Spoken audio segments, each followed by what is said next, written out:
How's it going, Renegades? Coach Pat here, and today we're going to take a look at some of the guys that I coach in the mornings per your request. Instead of just watching the Renegade Rowing Club all the time, we're actually going to look at some other rowers, some guys who are doing it to compete in college. And these guys are doing their 2K. So this is their max effort 2K. They're going as fast as they possibly can for 2,000 meters.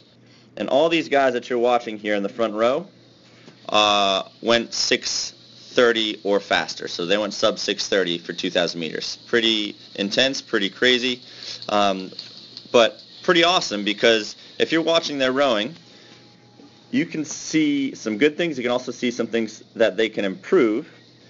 Things that I love about them and that everyone should kind of take note of is how they finish. So they're nice and solid at the finish. We're going to specifically take a look at Kevin here in the red tank top, second guy in.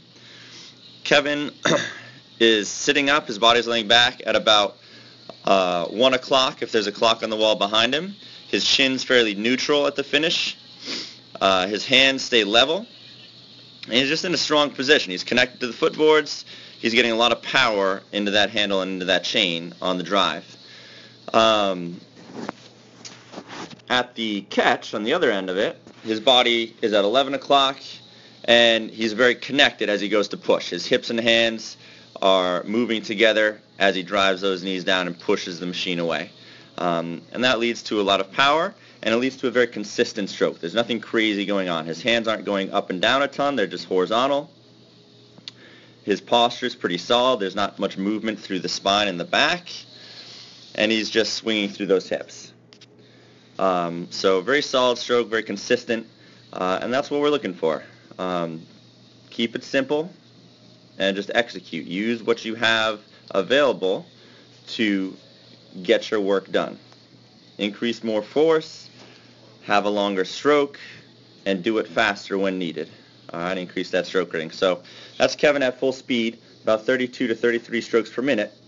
Areas that he can improve, if we look, there's his finish. He gets his hands away quick and clean, which is awesome. He swings forward.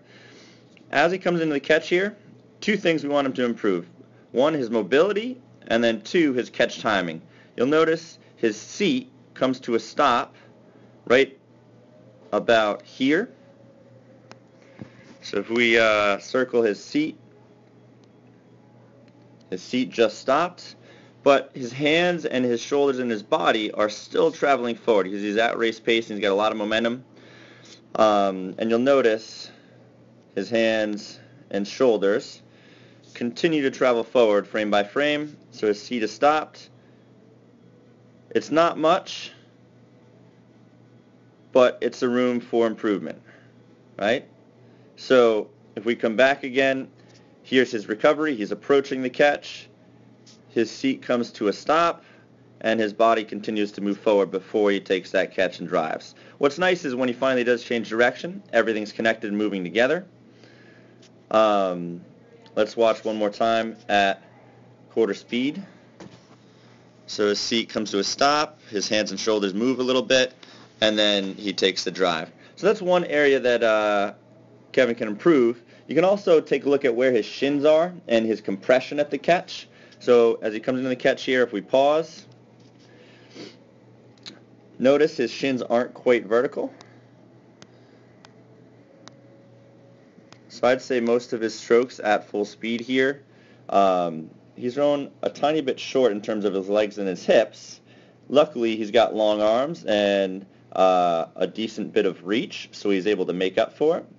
But his shins are there, and eventually, we'd like to see him work on his ankle mobility, his hip mobility, his thoracic spine mobility, and get his shins more to there. It's tough because we're at a bit of an angle, so it's not easy to see, but that's where we'd like him at the catch. And rather than having his body sort of where it is right now, which it's a little bit past 11 o'clock, we'd like to see him just sitting up with a big broad chest, solid catch position, turned on and ready, a little bit more here. And all that's going to do is it's going to give him more compression with his hips.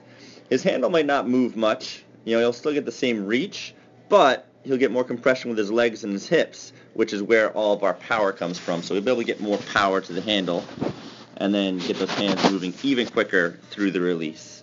So let's just watch one more time. We'll take another stroke.